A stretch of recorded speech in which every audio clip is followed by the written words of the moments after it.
We're live. We got my buddy on again, Elisha. This is my oldest son. Love him.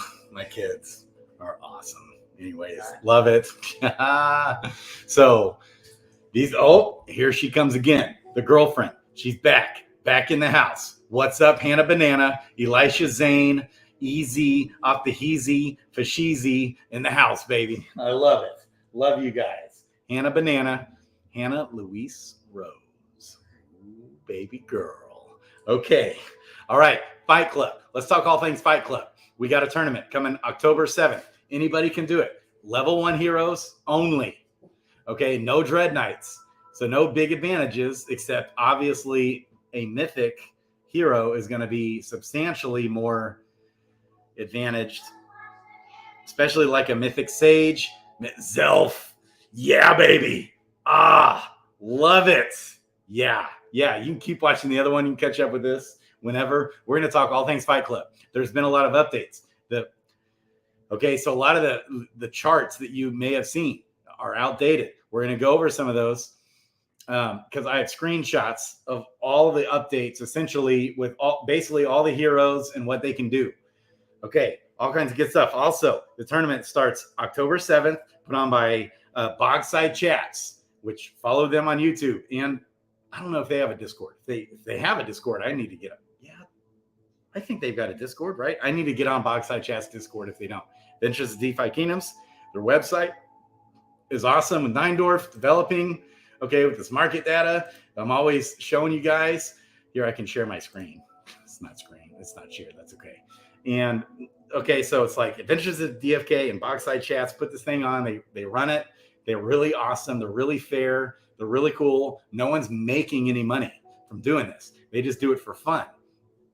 They talked about maybe like covering the prizes possibly in the future, which, hey, that makes sense. So I'm doing 3 prizes, but it's not just 3 Gen 0 summons. Okay, it's not just any 3 random Gen 0 summons. You get the choice. So the first winner, whoever the first winner is, maybe the overall winner of the tournament, not sure, will get, I think, their choice of any of the prizes. So if, let's say the winner of the tournament chooses one of my Gen 0 heroes, you can come and take a look at all my Gen 0s.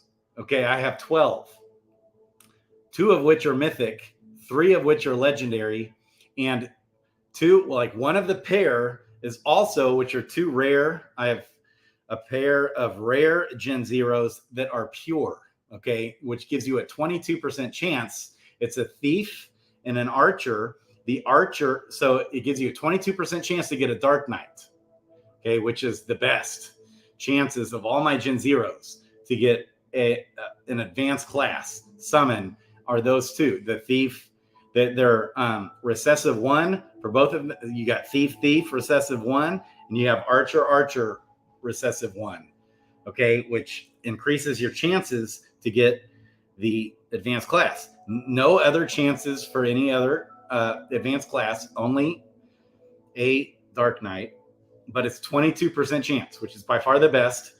And that's probably, I don't know, it's like a toss-up. They're going to have to figure out, do they want to summon that? Because the archer is also a miner, and the thief in that scenario is a gardener, and the chances for the Dark Knight to be a miner is right around 50%, or maybe it's like 52%. The chance to be gardener is like around 30%, and the chances to be a forager is like 12% or something. 0% chance to have a fisher. So it's like perfect pair to summon, but they're both rare. Or you could have, I have a mythic seer and legendary berserker. I also have a mythic fishing thief and a legendary archer. And in that case, you have like a 1.1% chance to get a paladin and like a 14.6% chance for a Dark Knight. 14.06 chance, I think, for a Dark Knight, 1.1 or a 1.2% chance for a paladin. That's going to be, and the thief is a fisher, level 11. And then I have probably those are going to be the three that you want to pick from. Pairs. I do have I think a legendary Night Gardener and a rare Warrior Forager. And that also, I think, has a slightly boosted chance to get another subclass. I love you guys. Hey guys, so I was talking to Mosh. Okay, Mosh can get on tomorrow for the debate for potatoes, also for Zill and anybody else who wants to get on the leveling debate. Tomorrow morning, my time is going to be 10 a.m., which Pacific time. So I'm Central, 10 a.m. Central. Pacific, that'll be 8 a.m. Pacific, which is Mosh's time, I think. I'm pretty sure it's confirmed. Like, he hasn't responded to that, but he said he's good all morning and he's an early bird. It's perfect. So potatoes, if you can get on that, awesome. Zill, if you can get on that, awesome. Whoever else is like a guru in the game and wants to get in on talking this leveling debate, especially if you hold kind of the mainstream view of leveling your heroes and give all the arguments. I'm going to give the arguments that's like super contrarian to the whole community about leveling on the first 15 levels, at least minimum, for vitality, which I think a lot of the mainstream agrees with that, and also profession. Okay, and then so we're going to debate this out. Yes. But right now, we're talking Fight Club, which this guy needs to learn because you're going to love it, buddy. Yeah. You're going to dig it. So, okay. I was just going to say that. Yeah. I love it. I do have a pirate monk foraging pair that can get a ninja, but it's pretty much the standard. I've got a priest wizard miners. It's like, dang it. So I bought those when miners were like at a premium, like double the price. So I do have that legendary Night Gardener with a rare Warrior Forager, but I don't think you're going to want to pick all those. You're going to want to pick one of the mythic legendary combos or the pure breed combo. So all three of dude, I need a drunken boxer. Levi, my best friend, Levi Olson in the house, baby. We got to get Levi. We actually got to get Levi into this game. So Levi's a financial advisor. Don't ever, when everyone says, this is not financial advice, please consult a financial advisor if you want advice for crypto. Don't consult a financial advisor for crypto, because most financial advisors don't know anything about crypto. And a lot of them, including Levi, he's not even allowed to talk crypto or offer it. Okay. So it's like, when people say that, it's just to cover their ace. That's the only reason why. It's just phony BS. The upside potential. In case, someone might mistake me, a YouTuber, on your YouTube screen, some guy sitting in his house, some random guy on your YouTube screen who you might mistake as your personal financial advisor. Well, let me give you news. I am not. Is that really necessary for me to say? Well, apparently it is, because there could be a litigation brought against a YouTuber if he doesn't say that. Ooh, really? Okay. And like that shows how absolutely hopelessly pathetic human beings, the human state of human beings, are in the world today.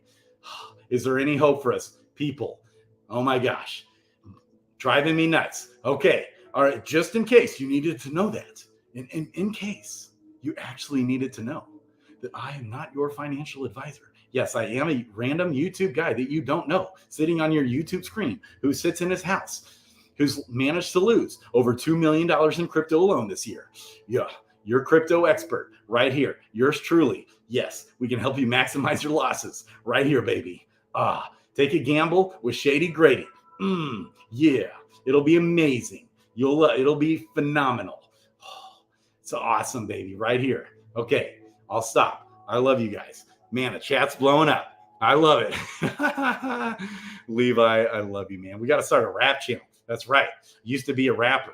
That's one of my things. I've got a lot of crazy things you wouldn't believe that's in the repertoire right here. Rapper was one of them. One time I rapped for 60 minutes straight.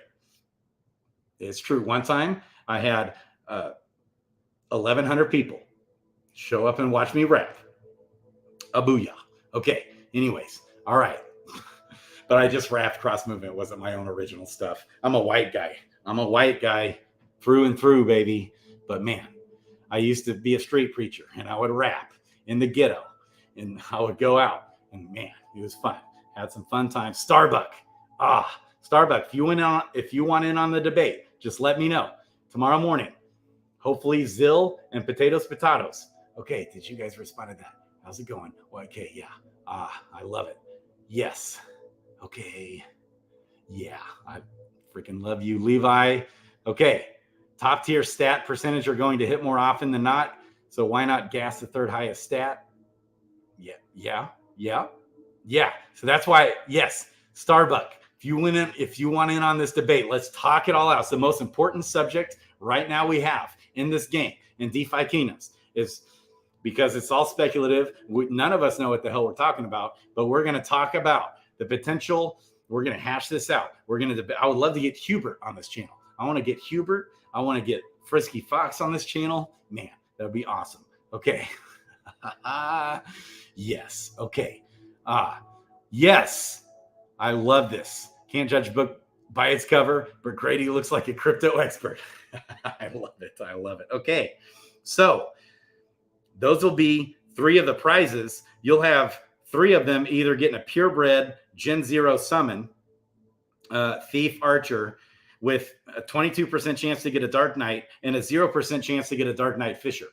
That's money right there. And a 50-ish% chance to get a Dark Knight Miner. I'll have all those exact data from yours truly, Adventures in DFK website, and all the exact chances ready for you if you get those prizes. So in this, you don't even have like first place gets a prize, second place then gets a prize, like if it's choice of the main prizes, but also we're hoping to have at least 64 entrants. I'm aiming higher. I'm believing for 100 entrants. I believe we can do this. I've seen a ton of more people get in this game since the last tournament, which was phenomenal. Shout out to and pouring, baby, is phenomenal at this game. He's the one that beat my ace. I would have been in the finals, I bet, had it not been for that mofo. But also I would have had to go through like Mean Machine or one of the guys that's tight with Boxside Chats. I don't know. He was really good too. He definitely gave Pouring a run for his money.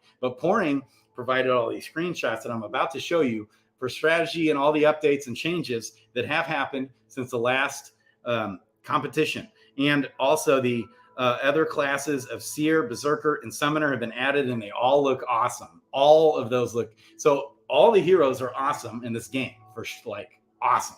So all of them are awesome. Some are better than others. It's still being tweaked. Okay. But back to the prizes. Not only will first and second, and third place, and fourth place get some of the entry fee is only 15 crystal, so it's practically nothing to join. Then even if you lose right away, single elimination, if you lose first round, you get a raffle ticket into, there's like 6 prizes plus some crystal prizes too. So maybe there's like maybe there's like 9 or 10 prizes. Okay. Last time Mosh, shout out to Mosh, who's going to be on the channel in the morning. We're going to do this debate. Potatoes. Hopefully you can get in. Okay. The max GUI I set for the waifu bots, I just did it at 15 because I upped it from like 7 to 10 and it still shut down one night and wasn't questing my heroes. So I upped it to 15. It will still like right now, if you see the GUI, the max GUI on some of these is like, I don't know, 11 or 12 or 9. Okay. So it'll adjust itself. So it's like smarter. Carlo, shout out to Carlo, waifu bots, baby. He made those smarter. Okay. To answer that question, got to have potatoes. Answer. Can you be on in the morning, tomorrow morning, 10 o'clock Central, 8 o'clock Pacific, which is 11 o'clock Eastern. Okay. We're going to have that debate, the leveling debate. Zill. Also, if you get on here, Zill was just on my last video. Okay. So there's all these prizes. Even if you get last place, you can still win a prize. And each round you win, like with each win, you get another raffle ticket as well to be in the raffle, but I think it's just one prize per contestant. So if you win, like if you win one of the prizes, like first or second or third or fourth, maybe, or maybe it's just first and second. I don't know. Also maybe third, they get the pick of whatever prize they want. Last time Mosh threw in a pet. Who knows? Maybe he threw in a legendary pet. That's what I would have picked. But everyone picked first the Gen Zero hero summons over the legendary pet. I was like, interesting. I would have gone with the legendary pet. Anyways, I love Mosh, man. And these guys like Beaver Jake or something, and Starbuck, and these Twitter guys. I'm missing guys. I try to mention and just promote these awesome dudes in the ecosystem as much as possible. Okay. Levi's going on a joy. He's in his midlife crisis state. The man bought himself a motorcycle, driving around on his motorcycle, baby. An insurance guy right here. I had a lot of clients die on a motorcycle accident. Okay, be careful. Levi almost bit the bullet one time on a motorcycle accident, but he's good. He's money. I'm surprised I didn't actually buy a motorcycle. I love it. Okay.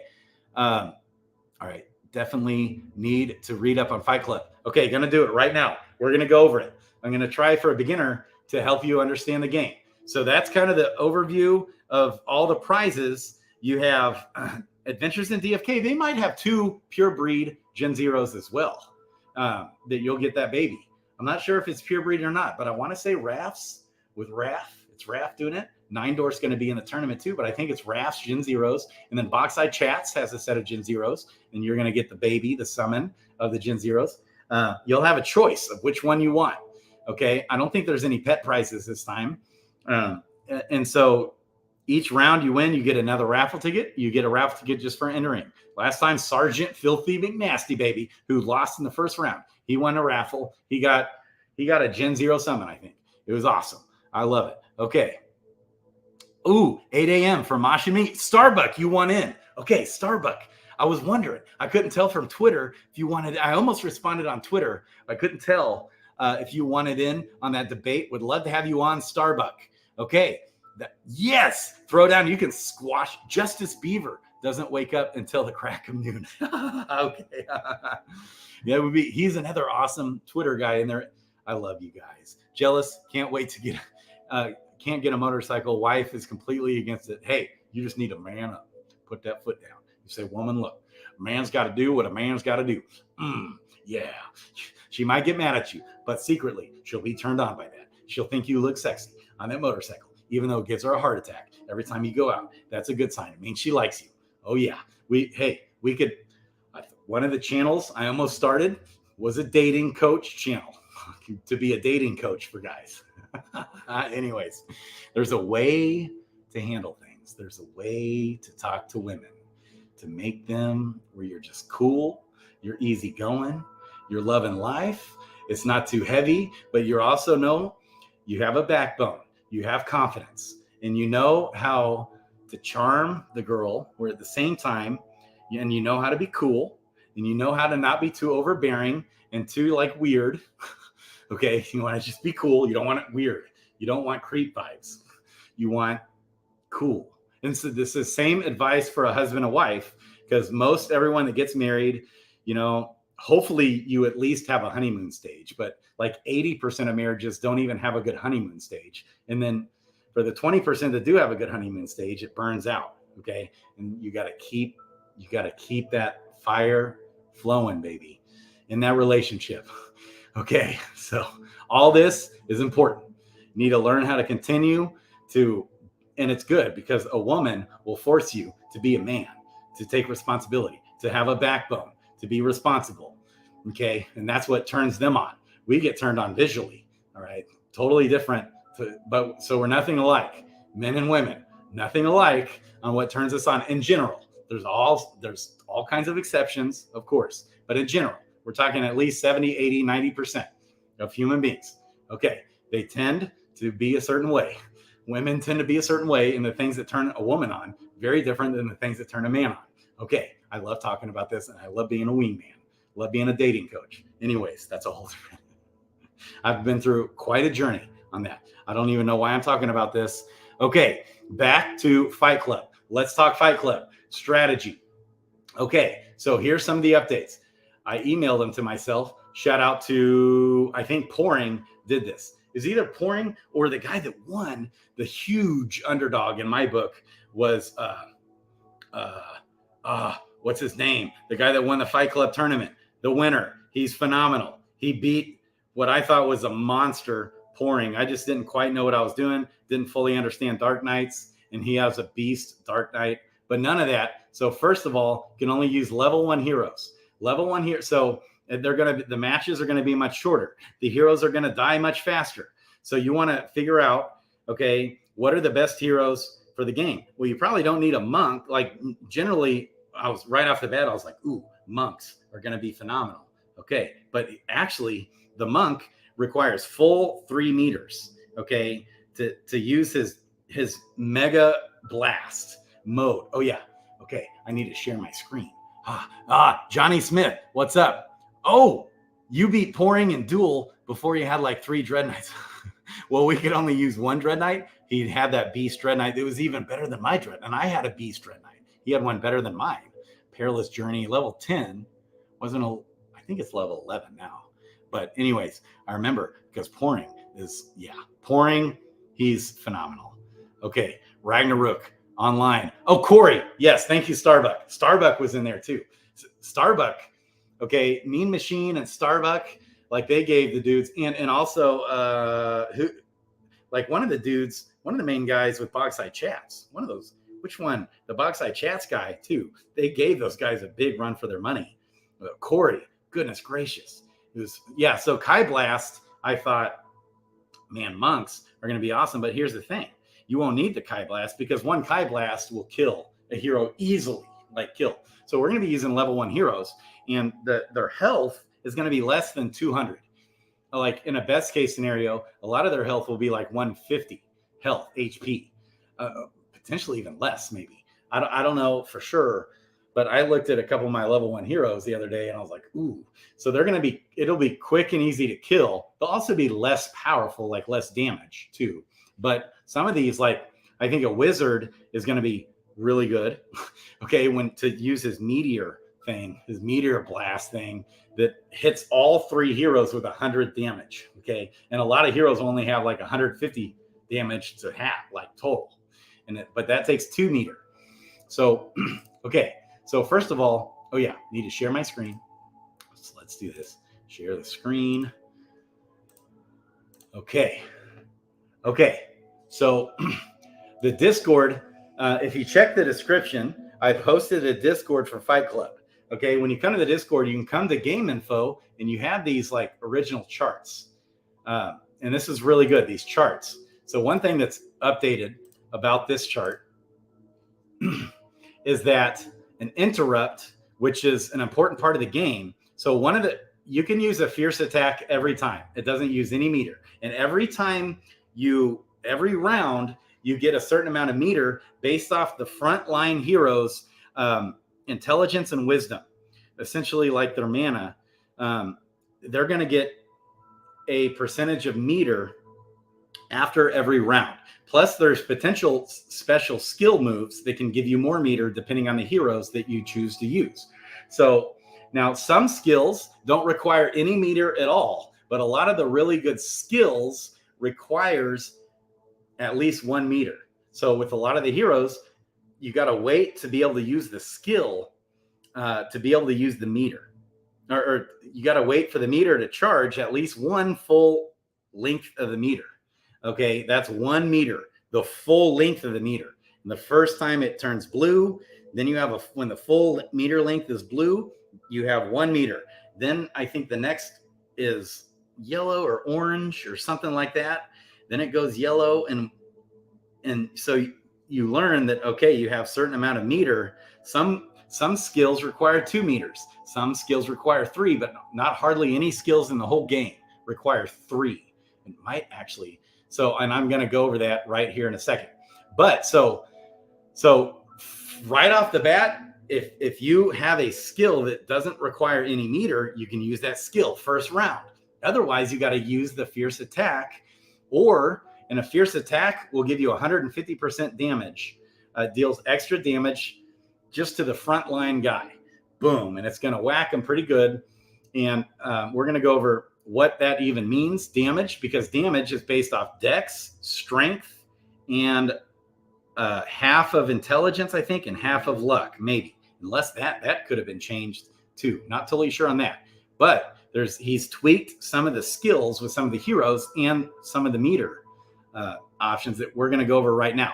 So fierce attack is a common attack, and it's just one fierce attack, and it's 150% of your regular attack. When you use a skill, if it's not interrupted, your skill gets off, and it usually will cause damage depending on the skill, or it can do other things too. Boost your meter, do all these different things, heal your team.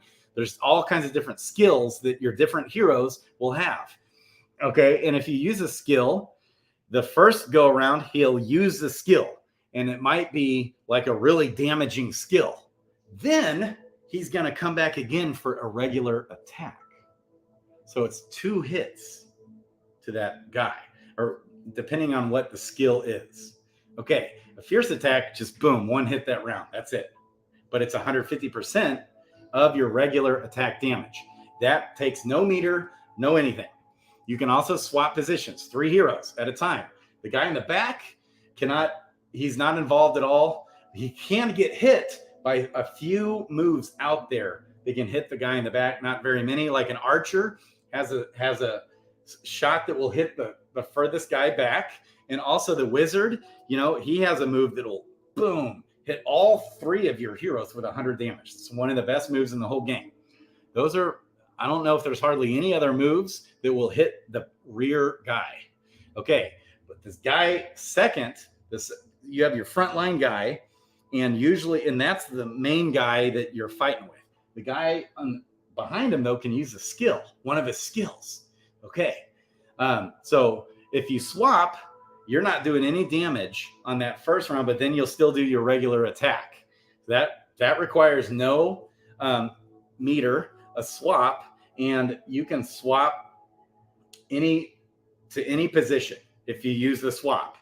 You can choose interrupt. So if you think they're going to use a skill, you can interrupt.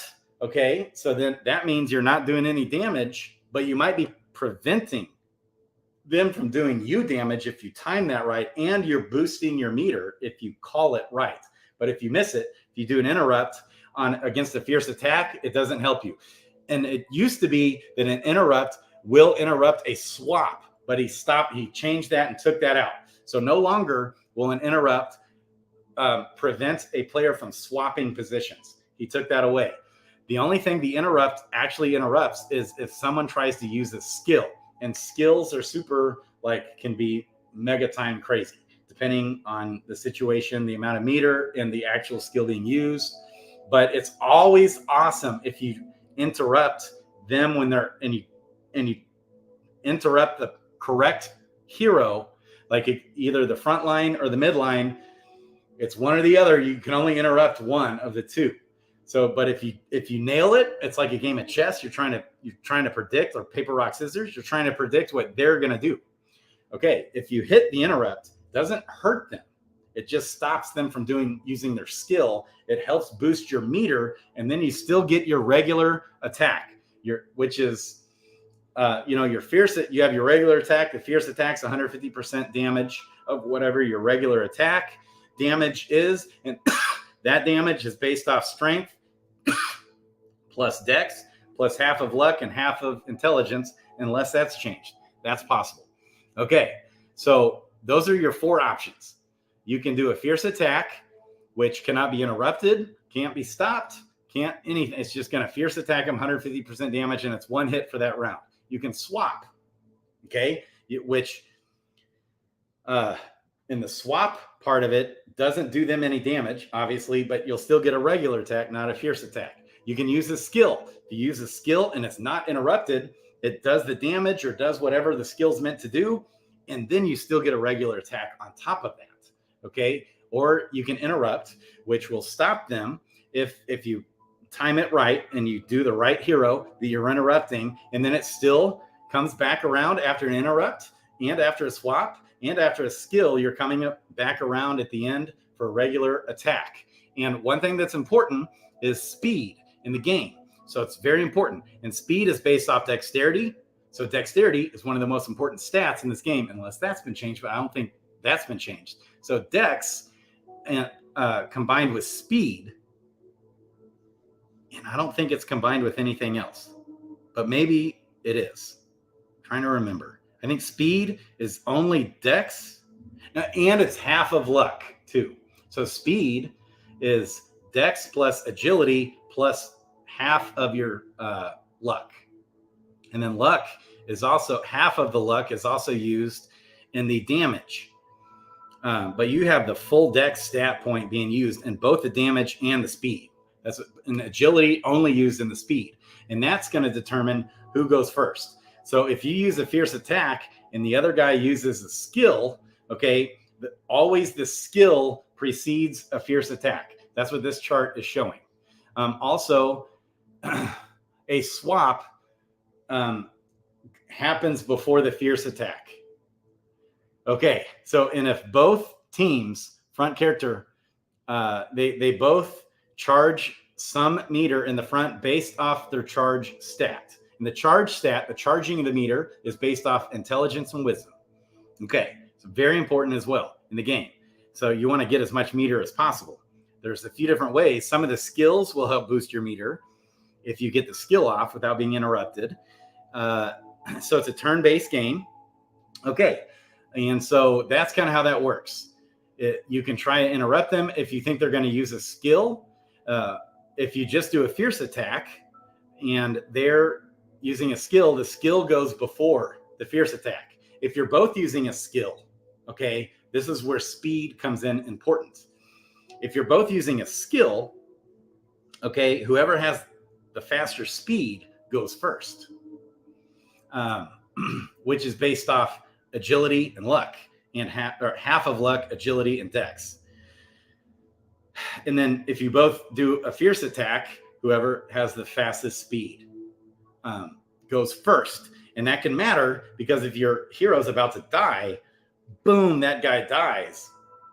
Okay, then you're, especially if you're using a skill, and then you can have your follow-up regular attack hit the second line guy. You know, there's all kinds of different strategies. You can practice this game against AI.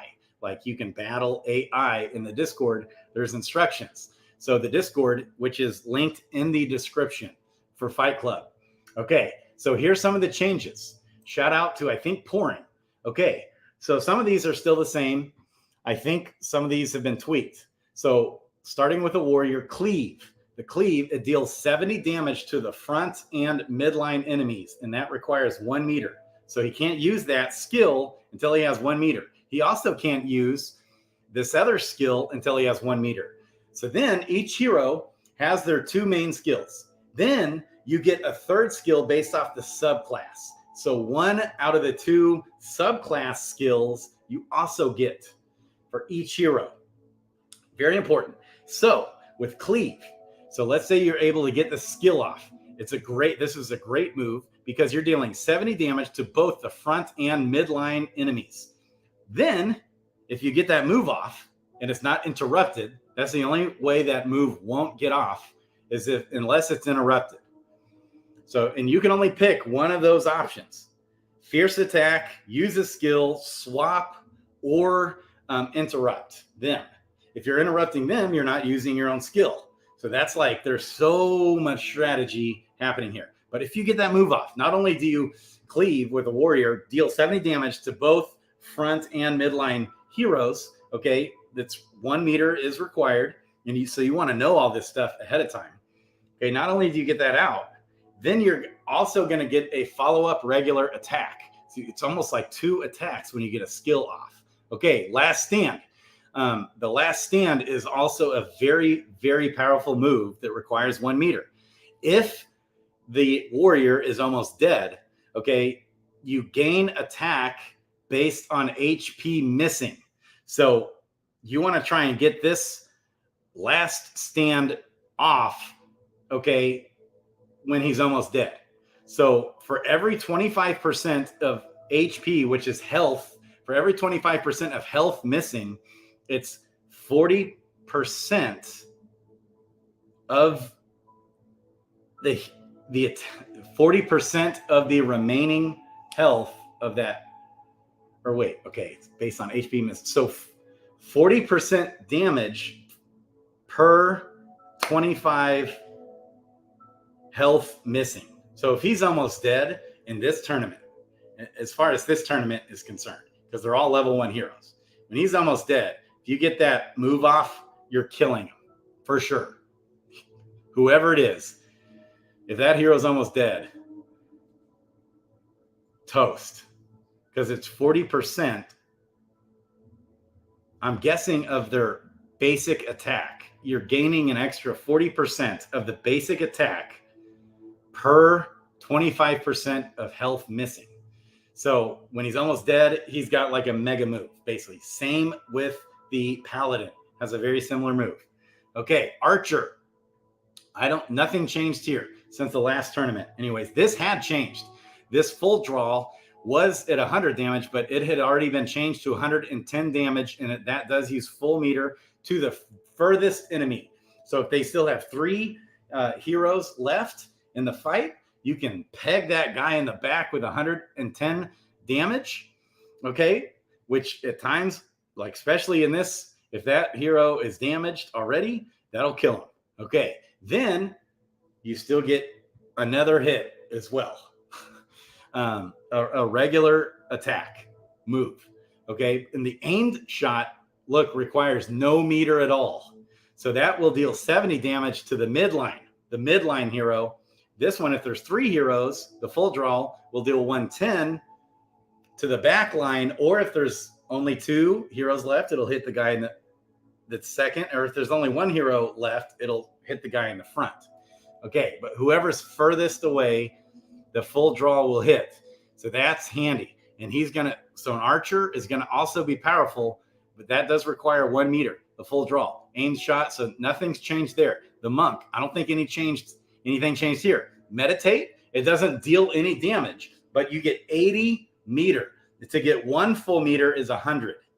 So a lot of times people right off the bat, if they have a Monk, they just right off the bat, they start with the Meditate. The Meditate gives you 80 meter. Then you still get the regular attack in. So a lot of times I see people start that. Now this Kai Blast is the very most damaging move in the game. Not always necessarily though. Depends on your warrior health and the Paladin health. If they're almost dead, that can even be higher damage. And also the Dark Knight has just a potentially mega time move. But this Kai Blast is the single most damaging, like set in stone concrete move in the game, with exceptions depending on certain factors. Okay, so the Kai Blast deals 300 damage, but it requires 3 meter, which to me, you're probably not going to want a Monk, because no one's even going to have anything close to 300 damage. I think a lot of these heroes will only have 150 damage, so it won't even make sense. I love you, baby girl. You're using up 3 meters, so almost kind of kicks the Monk out of contention. But generally speaking, both those skills are very good. The Priest also is awesome. So the Priest, if you use his move, I don't fully understand the Priest, but it heals both the front and midline heroes. Okay, and I had to turn on this. Oh, my ex-wife hit me up. Okay, I didn't want this to be too long. I don't think anything changed here. The life tap, so the heal is okay. I think between 45 and 80 HP. Not sure what dictates exactly how much the heroes are healed. It might be based off a percentage of how damaged the hero is. The life tap is one that I still don't fully understand, but it's like really, really, really good move. For the next 3 turns, your frontline heals and charges equal to 1/2 of the auto attack damage dealt.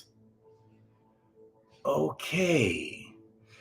So the auto attack is what is your regular attack, okay, that happens after one of the moves is used, with one exception is the fierce attack. You only get that one move, and that's 150% of your regular attack.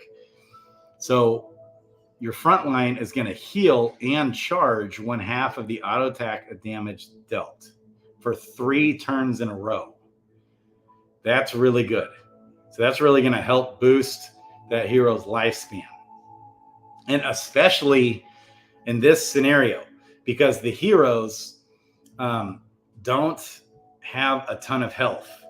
So that's going to be, proportionately speaking, very effective. Both the heal and the life tap. Neither of which require any meter. That's also what makes them so awesome. Shout out to Pouring for doing this, because these are all the updated. But he's updating every day. So this, by the time you watch this, might already be out of date. Who knows? Okay, Wizard, Ice Blast. This is also very, very interesting, because you deal 75 damage, plus you decrease the enemy frontline speed. So if the enemy frontline is faster than yours, this is especially effective, because that will most likely make your frontline enemy faster than him. Okay, if you start out slower, because you're decreasing that speed by 25%, probably going to make your frontline guy faster, unless you got like a paladin up there and he's got like a thief or a ninja. Okay, but it deals a 75 damage, which is good, solid move. No meteor required here. It also decreases the speed, and then you get your regular attack after that, which isn't going to be a ton for a wizard, because the wizards don't have tons of dex. The wizards don't have tons of strength.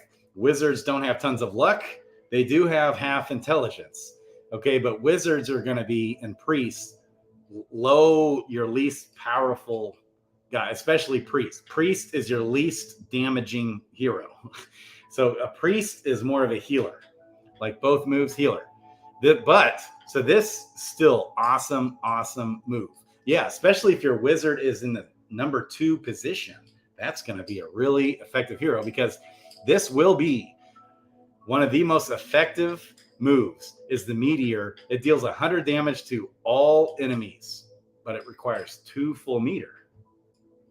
That is just like a home run. Wizards will absolutely be one of the most used heroes in this up and coming competition. Thief. I love this Thief. Backstab. Okay, so this requires no meter. If the enemy swapped, this turn will unswap them back, and it deals 50 damage to the front line. So if you think they're about to swap, boom, it won't let them swap, and it will deal that 50 damage to the front line, so they can't swap away from you. So if that guy's about dead, perfect move. Then after that 50 damage is dealt, it will come and do the regular attack after that. Viper Strike. This requires 1 meter. This is awesome. It also deals 50 damage. Then it poisons the enemy front line for the rest of the whole entire match. -5% HP per turn in the front line. So it'll do an additional at the end, an additional damage. Boom, every time.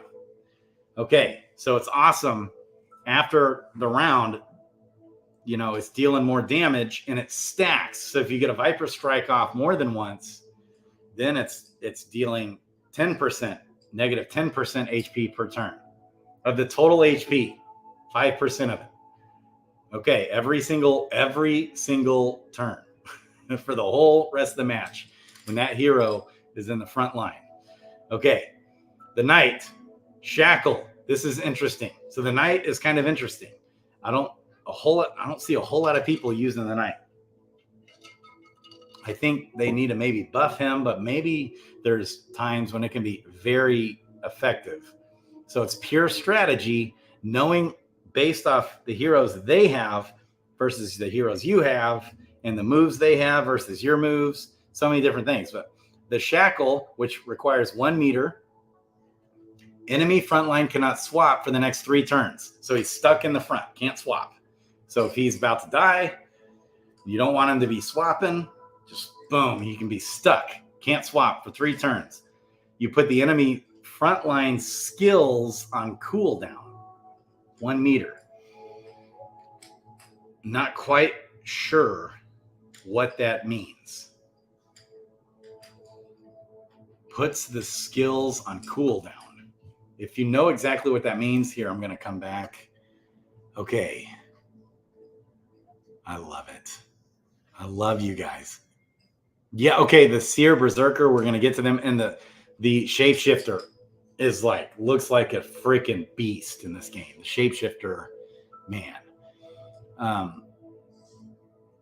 Okay. Oh, Zell, some fights are worth it, not over the motorcycle. Yeah, and I was just teasing you. I love it. Johnny Smith, I bet pouring and duel. Oh, you beat pouring in duels before you had 3 dread. Okay. So duels, we're talking duels there. Yeah, I've done videos on duels. They're coming back real soon. That's going to be awesome. Yeah, Corey won. Okay. Yeah. No new messages. Okay. So coming back. Let's come back here. So that's interesting. What does this mean by putting the enemy's frontline skills on cooldown? What exactly does that mean? I'd like to know. I never fought a knight. You don't hardly ever see him, but that's interesting. I'd love to get Brad Pitt. We're going to get him, the creator of this game. Going to get him on the channel. Going to ask him every question we can imagine. Okay, then this move, Shield Slam for a knight. You push the enemy frontline back, then put enemy's frontline skills on cooldown. So that's another interesting thing. Does it burn a meter? Is that what that means? Okay, the pirate does this cannon barrage. It deals, I think, 50 damage. Then you push yourself back 1 position. So I think it deals 50 damage, but maybe that's been tweaked. I'm not sure. And it's a swap at the same time. So you deal 50 damage, then you swap. Okay, you push yourself back to the midline, and then there's the regular attack that now the midline, who's now the front line, will do in the end. It's awesome. Okay, plunder. Ooh, okay. This is awesome. So the pirate now, he really boosted this move right here. The plunder, which neither of these moves require any meter, which is awesome. Right from the get-go, you can use these. This plunder one, you steal 25 meter from enemy's team. Then you gain 50% damage or speed randomly chosen. Okay, so one of the two. You're either going to gain 50. So it's basically going to make you faster than anybody else if you gain 50% speed. Or if you gain 50% damage on your regular attack. That is awesome. It was at 10%. So it just wasn't very good. So that's cool. Paladin, very effective in this game. So, man, that's really, really interesting. Having the pirate now is really piqued my interest. Paladin, chivalry. You heal the other 2 characters up to 100 HP each. Then you take that much damage yourself, though. So paladins have the most HP in the game, but I'm not sure about level 1 paladins. That's interesting. Okay, and that's no meter needed, but you're healing. You could potentially heal 200 HP, and then he takes that much damage. I thought it was 50% of the damage that he takes, but maybe not. So if you healed them at 100 each, that would potentially kill the paladin. Wonder how that's handled. Okay, maybe the paladin just dies. But boom, you just gave out 200 damage. Okay, especially if your paladin's almost dead. It's really good. If he's about to hit, kick the bucket anyways. But when the paladin's almost dead, it's this retribution. Just like the warrior, you deal damage based on how much health you're missing. So, and this might have been slightly nerfed. If the amount of HP that you're missing divided by 2. And they have the most HP, right? So, you know what? A paladin might not be as effective for this level 1 only heroes. It's when the paladins are level 10 plus that is mega. Because paladins will tend to have the most HP of any hero in the entire game because of vitality And as they level up, they get more vitality faster, which means you get more HP faster. Interesting. So I'm kind of thinking paladins are out for this tournament. Dark Knight is mega, mega awesome because of this Dark Pact, which now requires 1 meter. Before it did not require any meter. Now at least 1 meter. So that's good.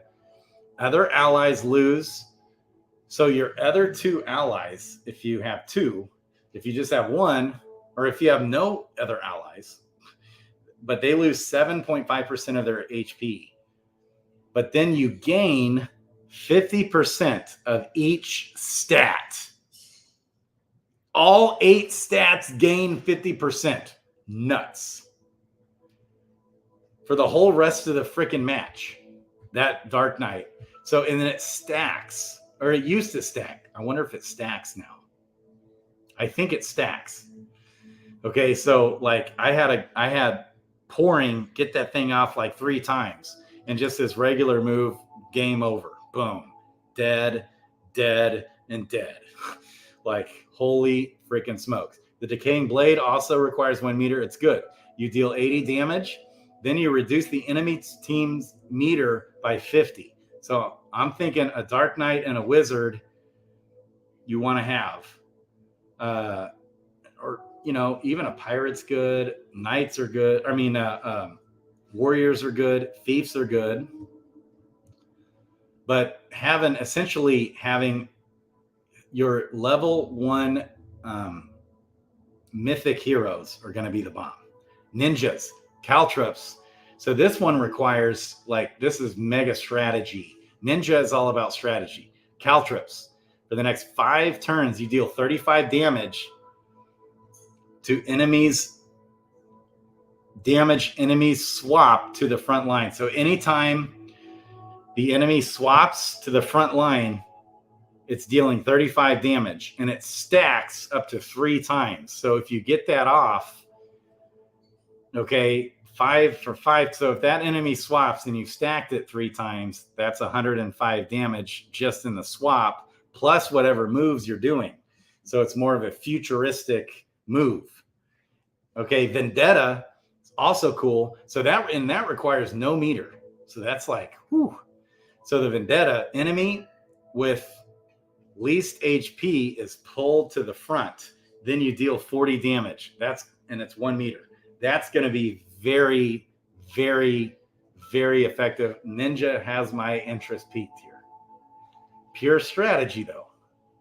So if someone's at the back, and they're saving them to do something like a Wizard who can just drop, he might have no health left hardly, but if he gets that 100 move off, you're toast. That's when an archer can be really good. Archers will be effective, or this move, because it'll kill him. And you don't have to worry about his mega move. Summoners were also boosted, baby. Finally, Blazing Embers. For the next 3 turns, front and backline enemies take 20 damage. End of turn. So, and that's 1 meter. So that's hitting 40 damage to their team 3 turns in a row. That's awesome. And then Haven, your frontline ally heals 35 HP at the end of the next 3 turns. Awesome. So Summoners, really awesome. That's really interesting. Okay, Dragoon is also boosted. It's up. The Blitz, you move forward. So if you're in row 2, you're the second one, the midline hero. It'll move you forward plus deal 30 damage. So it swaps for you and it deals 30 damage. If you're already in the front and you use it, you push the enemy front line back. So you push them back 1. You force them to swap, essentially. Okay, so that's interesting. Very much a strategy type of move. And then, of course, you'll still get your regular attack off as well. After that, the Skewer, it deals 40% of the target's current HP. Awesome beast of a move. So especially when their current HP is full. So boom, right away you're dealing 40% off that. Then you get your regular attack steal. So that's awesome. Sage was also boosted. Okay, Lightning Strike. It deals 90 damage based on the turn number. turn 1 equals front, turn 2 equals mid. Oh, so if the sage, okay, or plus 25 charge if it hits, if you're not interrupted, I guess. I don't fully understand that. So I guess based on the turn number. So like if you go second, if your speed isn't as high, you're hitting the mid guy of the other team with 90 damage, lightning strike. Or if you're faster, you hit the front guy. Or is it based off where you are, your position? Not sure. And you get 25 charge on your meter additionally. That's, and if he's in the front, the sage is in the front, they're going to get the most meter because they have the most intelligence and wisdom. Right up level 1, right off the bat, a lot of times, especially if the right stone was used, look out, they're going to be charging meters fast. So that's where sages, man, might be really good. Attune deals 100 damage to enemy front line if the turn is odd. If the turn is odd. So the turn, is that like round 1, round 2, or turn 1, turn 2, turn 3, turn 4? Oh, based on the turn number, odd or even? That might be what both of these mean. So if you're in round 3 or round 5, those are odd numbers. That will deal 100 damage to the enemy front line. If it's an even number, you're healing the ally front line. If it's even, that could be himself, or if he's in the mid and you're using that skill. So cool. And that requires 1 meter. The lightning strike requires 0 meter. It's going to be good to have that sage right on the front line. You can get that meter up fast too. That's interesting. That is really interesting. Really, really, really interesting. Okay. The Dread Knight we can't use, and nothing changed there. But both his moves are bomb.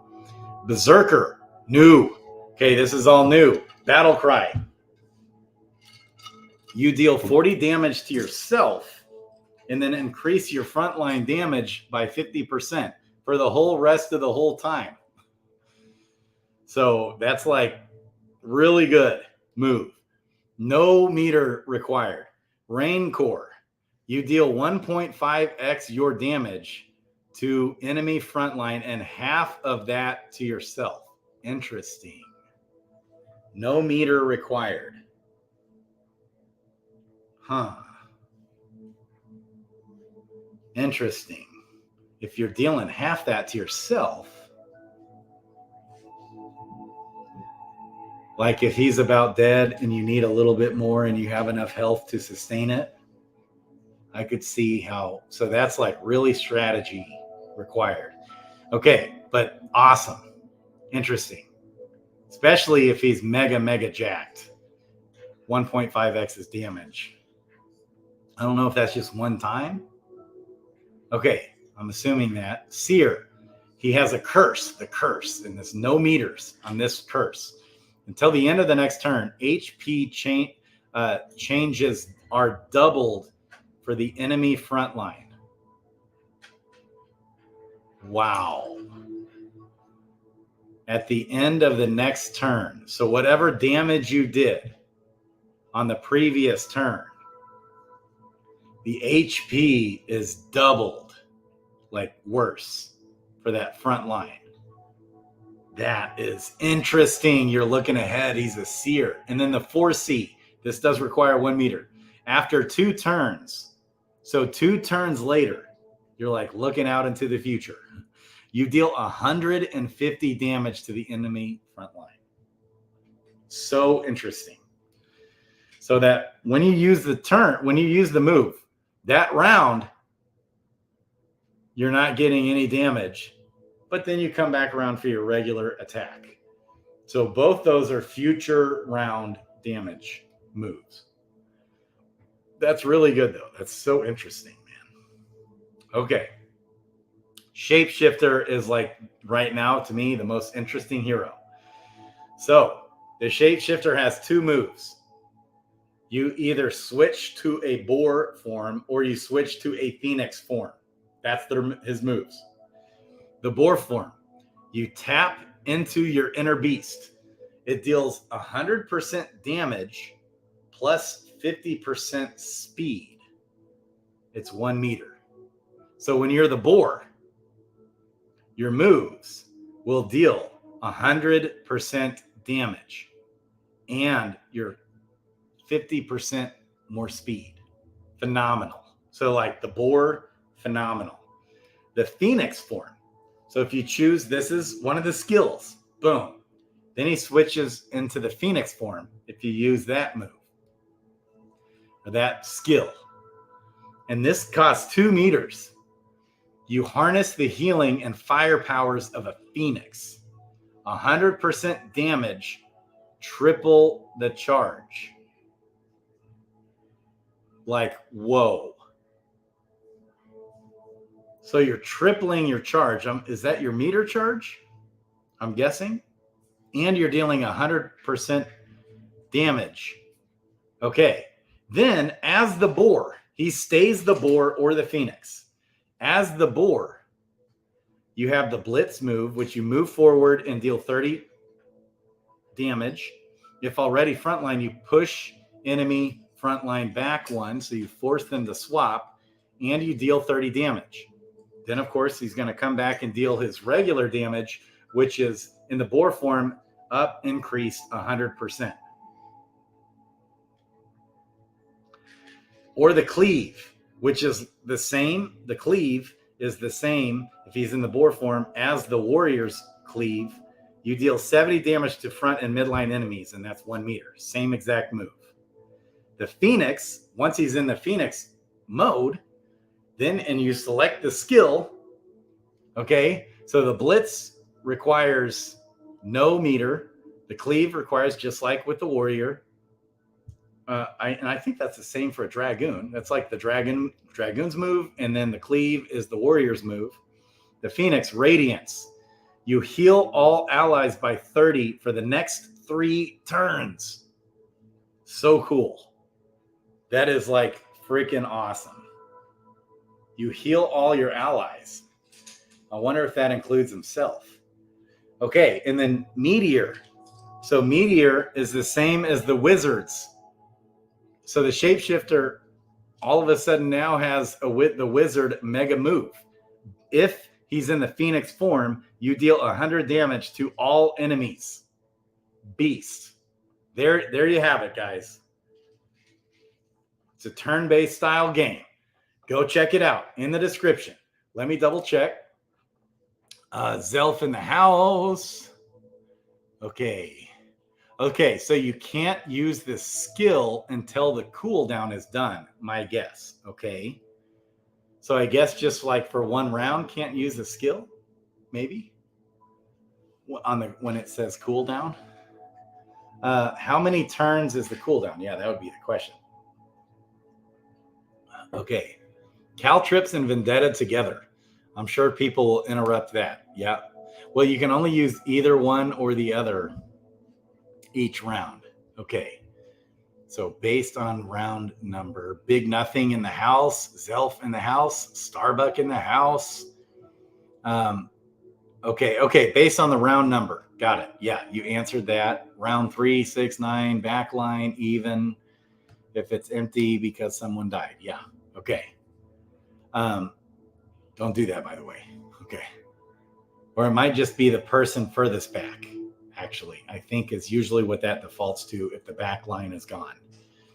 I think he updated that.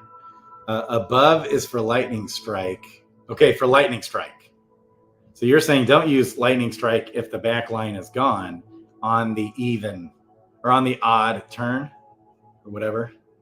But I think it's just whoever's furthest back. But I could be wrong on that. Attune is even odd, like you said. Above is for lightning strike, which is round 3, 6. Not like back line is even. Okay. Boar. So the boar is one of the forms that the shapeshifter can turn into. So cool. It's shapeshifter and the Phoenix shapeshifter, both. And that's so cool. The shapeshifter just seems phenomenal in this game. Like shapeshifter might be one of the most powerful. So it's a toss-up. Yeah, shapeshifter sounds dangerous. Totally agree. So looking through all this, it's a toss-up. Okay, warrior's good. Warrior's really good. Archer's really good. Monk's probably a no-go. And this priest is still really good. Yeah, priest really good. Wizard is one of the best in the whole game for sure. So wizard is a thumbs up. Warrior is a thumbs up. Archer is a thumbs up. For this tournament specifically, monk is a thumbs down. Priest is a thumbs up. Thief is, and priest is really good, but maybe more neutral for this one. But still really good. So priest is kind of mostly thumbs up. Thief is kind of neutral. He's good, especially this HP move, Viper Strike. But Thief is kind of more neutral. The Knight, I think, is thumbs down, unless, man, especially for this tournament, seems like it. Cannot swap for the next. I mean, could be good. Like total strategy driven though. Pirate seems kind of a thumbs up. This plunder is now like really powerful because you're gaining 50% either damage or speed. And I think that's for the whole rest of the match. Plus you steal 25 meter from the enemy. And the cannon barrage is really good too, because it's like a swap and you're dealing. It says deal damage, but I think it's deal 50 damage. I don't know why it doesn't say deal 50 damage, but I'm pretty sure it's just flat 50. Plus you're swapping. It's pretty good. So Pirates, a thumbs up. I think actually for this sake of this tournament, this is more for a jacked up Paladin is when Paladins are really good. But for a level 1 Paladin, seems like thumbs down. Dark Knight, definitely maybe the most effective hero in the game. Potentially. Ninja is interesting. Ninja seems like a thumbs up. Okay. Especially because the agility, he's always going to be going fast and you can just mess with them. Summoner is definitely a thumbs up. Dragoon is a thumbs up just because he's going to naturally have more stats for this tournament too. And the Sage. Sage is a big thumbs up. Big thumbs up. Big thumbs up for a Sage. One of the most best heroes. Big thumbs up for Berserker, but maybe not as much as the Seer. Seems just like the Bomb, and the Shapeshifter also top. He is a top level hero, especially for this tournament. So there's kind of my initial take. I'm going to check out tomorrow morning with Mosh, with Starbuck, with hopefully Zill. And if someone else wants in, hit me up. You got to hit me up. Yeah, Seer's really good with the curse. You use it, then immediately get double damage, auto attack, then double on the following turn too. Oh, twice? Big nothing? It happens twice. I thought it only happened not that round, but the future round. But if it happens twice, ooh. Oh, the Sage. Okay, yeah, that's talking about the Seer. I didn't think it actually happened twice. And it's no charge, no meter. Interesting. Until the end of the next turn. So Seers, whoa, 2 turns in a row on the curse. Wow. That's really, really good, guys. I love it. Anything else? So your auto attack and then all of next round. Okay, so you auto attack and then it's the next round. Got it. Yeah. Because you always get the auto attack every round, regardless. Unless you just use the fierce attack. But Anything else, your auto attack's being used every time. Okay. Because the skill is before the auto attack. Got it. Yeah. Thank you, Big Nothing. I love you, man. Love you guys. Anything else? This chat stays alive and I see it for a little bit beyond the video. Love you guys. Love you guys. Sign up for this tournament. No brainer. Got to sign up. No brainer. All your cost is 15 crystal. No brainer. No brainer. No, which is like practically nothing. It's like a couple few bucks to jump in this tournament, and it's a freaking blast. It's a blast. Requires a little bit of time to learn, a lot of time to master. I get that. But this is all going to be, there'll be some good experienced guys, but we're all pretty much newbies in this thing. I love you guys. Yeah, gotta know how long the cooldown is for the knight's skills. Yes, that's huge. We need to understand that. And it's not only the knight, but I think mostly the knight. Maybe like the sage too or something affected a cooldown. Okay, love you guys. Crypto Grady out.